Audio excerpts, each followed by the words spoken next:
Ndugu zangu wapendwa katika Kristo, tangu siku ya Alhamisi iliyokuwa Alhamisi Kuu, jana Ijumaa na leo tunapokuwa katika mkesha huu wa Pasaka, mama wa mikesha yote, tumekuwa tukiutafakari upendo wa Mungu kwetu sisi wanadamu. Upendo ambao kama tulivyosisitiza muda wote huu tangu tulipoanza hata kipindi cha Kwaresma, ni upendo ambao sisi wanadamu inabidi tumrudishie Mungu wetu huyo ambaye ametupenda kwa namna ya ajabu sana. Na leo tunaalikwa tena katika sherehe hii ya ufufuko wa Bwana, Pasaka ya Kristo mfufuka, sio tu kulitafakari hilo la upendo wa Mungu kwetu sisi wanadamu, bali tuone namna gani sisi tunamrudishia huyo Mungu wetu huo upendo.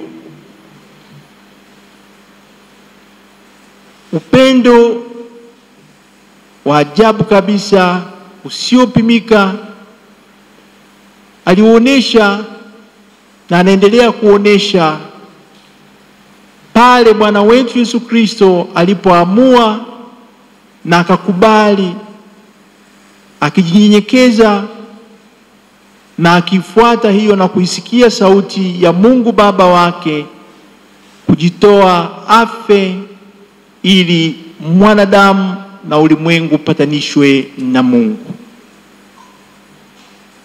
Kwa nini? Ni kwa sababu ya hayo ambayo tumeyasikia katika historia, hayo masomo yaliyosomwa yote kuanzia Agano la Kale yanaonesha huo upendo wa Mungu ambao aliuonesha katika uumbaji ambao una muda wake na mpango wake mzuri sana kwa kuweza kuleta hata upendo, kuleta furaha katika ulimwengu huo aliokuwa naumba na vyote alivyoviumba, iwe mimea, iwe ni maji, baadaye wanyama, huyo mwanadamu, mpango uliokuwepo mzuri sana, kila kitu kizuri sana. Na Mungu aliona ni mazuri sana hayo yote. Bahati mbaya huo mpango kavurugwa na huyo mwanadamu. Kile kilichokuwa kizuri, huo upendo wa Mungu kama umevurugika. Lakini tumeyasikia hayo jana tulipokuwa tunayafakari mateso ya Bwana wetu Yesu Kristo, jinsi alivyokuja sasa huyo kurudisha kile ambacho kilikuwa kimeharibika. Na amekifanya hivyo kama tulivyotafakari jana kupitia njia hiyo ya mateso ya ajabu sana. Huyu ambaye alikuwa ni Mungu aliyekuwa na uwezo wote, kaja kumalizia maisha yake hapa ulimwenguni kwa kutundikwa pale msalabani mpaka kufa.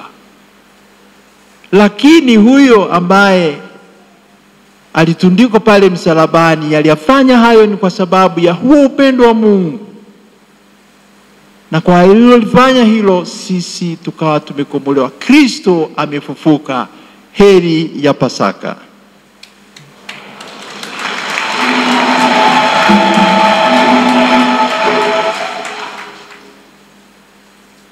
Kwa kufufuka kwake sisi sote tumekombolewa.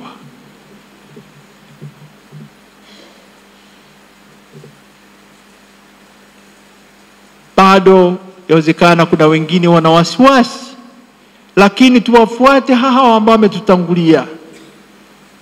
Wao yashuhudia hayo ya ufufuko wa Bwana wetu Kristo, yeye aliyeshinda mauti akatuletea uzima. Yeye aliyetutoa katika giza akatuleta katika mwanga. yeye ambaye anatutangulia sasa ndio mwanga huo, mshumaa Pasaka ambao uko hapa mbele yetu, ukiashiria hilo la huyo Bwana wetu Yesu Kristo ambaye sasa anakuja kulitoa hilo giza ambalo lilikuwepo hapo ulimwenguni na kuleta huo mwanga. Ni Mungu anayekuja na amekuja kutukomboa.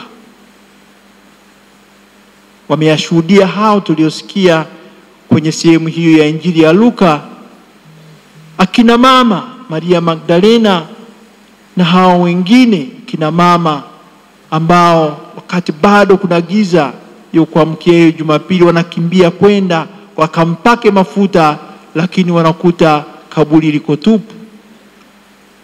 Sijui ni mshangao gani ambao walikuwa nao au woga gani ambao walikuwa nao. Kwanza walipokuwa na kwenda kule walikuwa naogopa watafanyaje, kwa sababu alijua, walishuhudia kwa sababu tangu walipompokea kutoka msalabani wakamsindikiza kaenda kumzika, wanaona ni kaburi gani hilo au huyo Yusufu wa Arimatea walimomweka, walijua ni wapi, lakini ile jiwe wataliondoaje hilo jiwe? Lakini bado wanakwenda,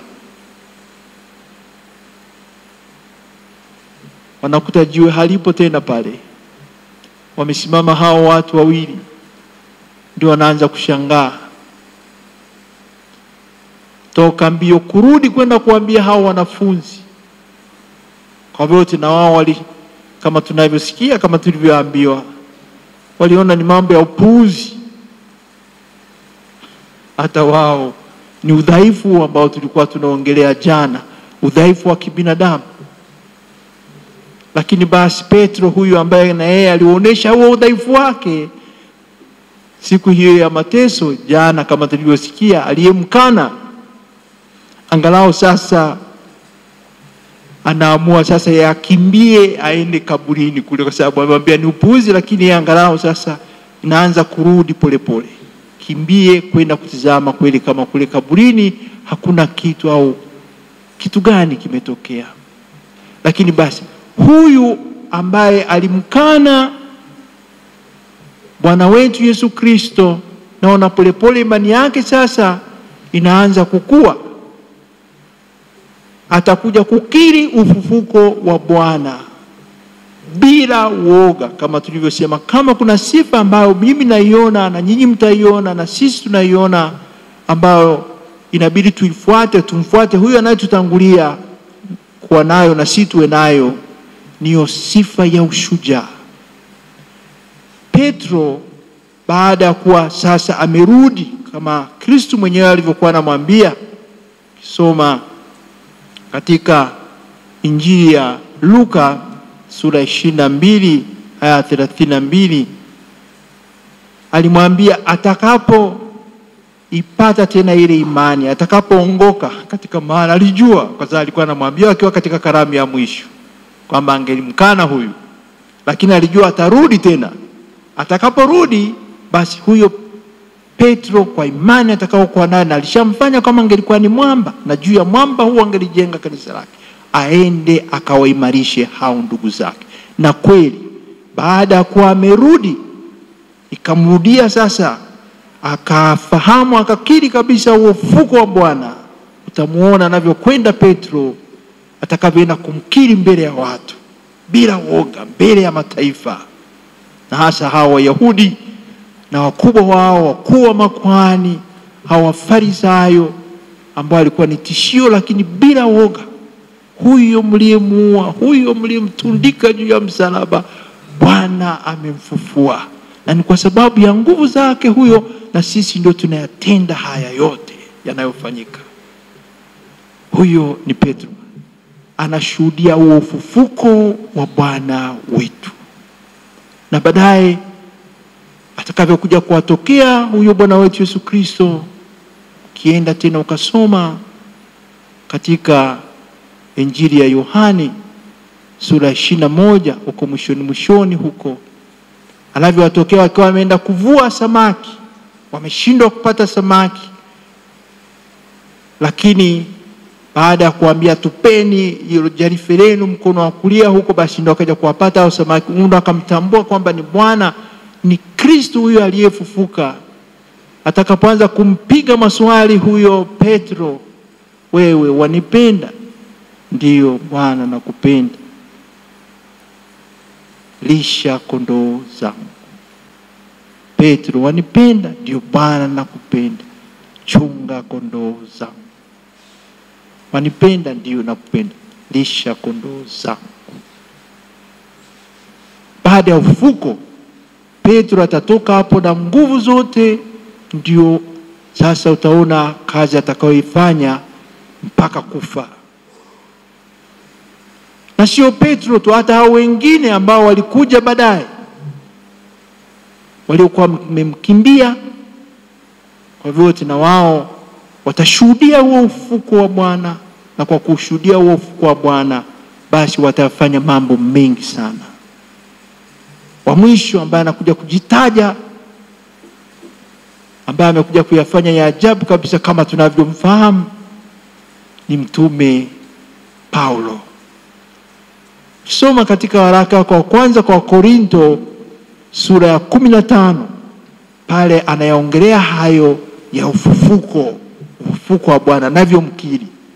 Ndugu zangu, hao wote wameshuhudia huo ufufuko, na Paulo atazungumza akisema kabisa kwa nguvu zote, kienda kwenye aya 35 na kuendelea, kama hakuna ufufuko basi imani yetu ni bure kwenu nyinyi na kwangu vile vile. Kama hakuna imani, hakuna maana ya kuja hapa. Kama hakuna ufufuko, hakuna maana ya kuja hapa. Na ndio maana mmekuja mnajaa kanisani hapa, maana yake ufufuko upo, sio? Ufufuko upo. Bwana amefufuka, na ni kwa sababu hiyo tuko hapa. Na washukuru hawa ambao na wao sasa wanakiri huo ufufuko wa Bwana, wakatekumeni ambao leo wanataka sasa waondoke katika giza na waingie katika mwanga. Naomba tuwashangilie hawa.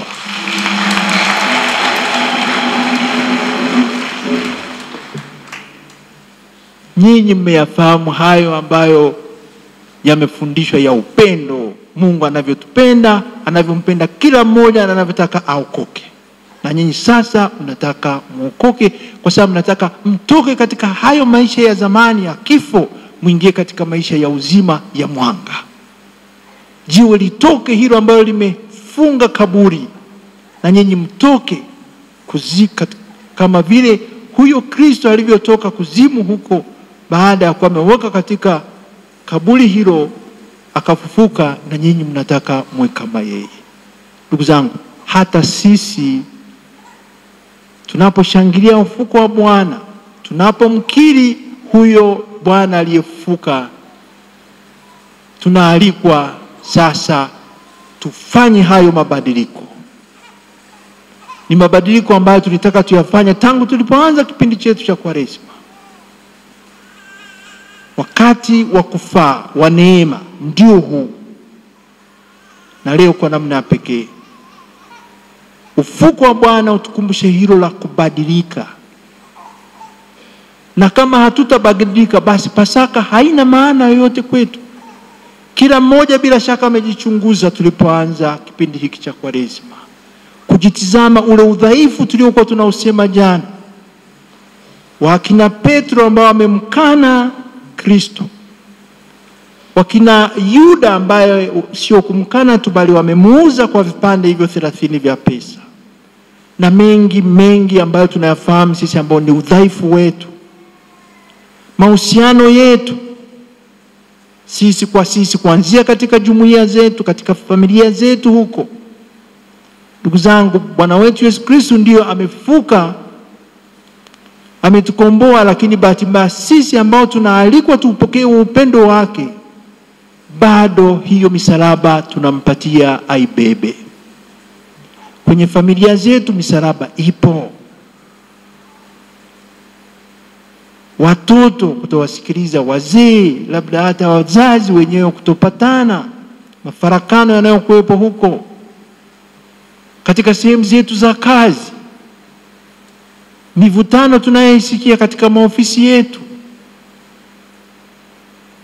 watu kutukaa pamoja wakapanga vitu vinavyoeleweka, mbaya zaidi sisi ambao tunasema tunafufuka pamoja na Kristo. Lakini yote haya tumeyachunguza tukayaona ndio misalaba iliyopo ambayo Kristo yuko anaibeba sasa leo.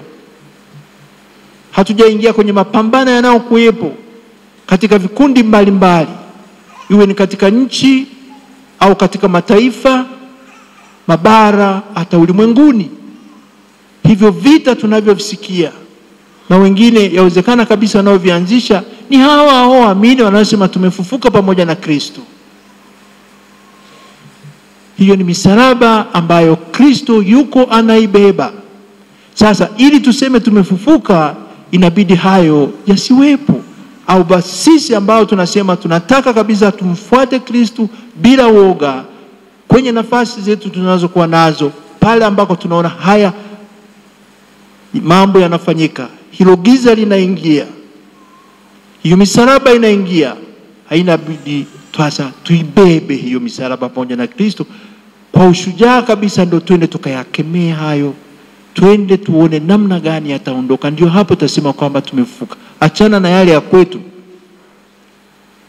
Sasa yale ya kwetu kwa vyote itakuwa ni sisi wenyewe, lazima tuone namna gani yanaondoka. Na akiondoka tukayashinda zaidi, basi hapo tujue kabisa tuko tunafufuka na tumefufuka pamoja na huyu Kristo. Ndugu zangu, kila mmoja anayafahamu hayo. Kama ni vilema tumevitizama tukaona namna gani tuviende. Kama ni matatizo ambayo yanatukumba katika familia zetu, katika jumuiya zetu, katika nchi yetu hii, tunayafahamu sisi wenyewe. Leo kama Wakristo ambao tunataka tusimame kama wakina Petro ambao hawakuogopa, pamoja na kwamba alikuwa anatafutwa na viongozi uongozi. Kienda mkasoma katika kitabu cha Matendo ya Mitume sura ya 5 pale, panafurahisha sana. Bila woga, na kweli wakafanikiwa. Petro mwenyewe pamoja na wenzake hao ambao kwa ushujaa waliokuwa nao wakayafanya yale ambayo Kristo mwenyewe wanajua kabisa anataka wayafanye, kwa sababu yeye mwenyewe aliyafanya alafu akawafundisha. Wanadiriki hata mbele ya mamlaka, hao makuhani wakuu, hao wakina Herodi, wanayafanya bila woga, bila woga. Baadaye wanawapata hata ambao wangelikuwa ni kinyume chao, lakini wakuja kuwatetea. Kuna mmoja wanamuita Gamalieli. Huyu alikuwa ni mwalimu wa sheria, Mfarisayo, lakini anawatetea hawa kina Petro baada ya kuona yale mazuri wanayoyafanya, akiwaambia hao wakuu wa makuhani na hao Waisraeli, hao Wayahudi ambao walitaka kuwamaliza, kuwaua, waondoke hawa. Sema, ndugu zangu, angalieni, walikuja watu kama hawa. Alikuja mmoja Yuda sijui wa Galilaya, akawa na fuasi kama 400 hivi au zaidi. Akawepo mwingine vile vile. Bahati mbaya huyo mmoja wa kwanza akafa na waliokuwa namfuata wote wakaondoka. Huyo wa pili na yeye akawa amepotea na waliokuwa namfuata wote wamepotea. Lakini huyu Kristo, kwa maneno mengine, na hawa wanaomtetea, kama kweli wanayofanya haya ni ya kibinadamu, watasambaratika hawa. Lakini kama hayo wanayofanya si ya kibinadamu, ni ya kimungu, ndugu zangu, mtakuwa mnagombana na Mungu hapa. Na kweli walikuwa wanagombana na Mungu, kwa sababu baada ya hapo mmoja mmoja akaanza kuondoka. Kristo amefufuka, na wote waliomwamini kwamba amefufuka, upendo wameupeleka katika watu, wameupeleka huko walikokuwa naishi, kama alivyofanya hao wakina Petro pamoja na mitume wengine, wakina Yohani na baadaye huyo Paulo. Ndugu zangu, napenda nimalizie media yangu hii nikisema kuwa tufate nyayo za hao waliotutangulia, wakaamua kumfuata huyo Kristo baada ya kuwa yeye mwenyewe amewaita. Kumbukeni wakati anampiga maswali baada ya ufufuko, anamuomba huyo Petro achunge kondoo, alishe kondoo. Mwishoni kabisa alimwambia nifuate. Na kweli tangu hapo Petro hakurudi nyuma. Na sisi tuseme leo, ndugu zangu, tumfuate Kristo na tutafanya mengi ulimwenguni hapa. Tumsifu Yesu Kristo.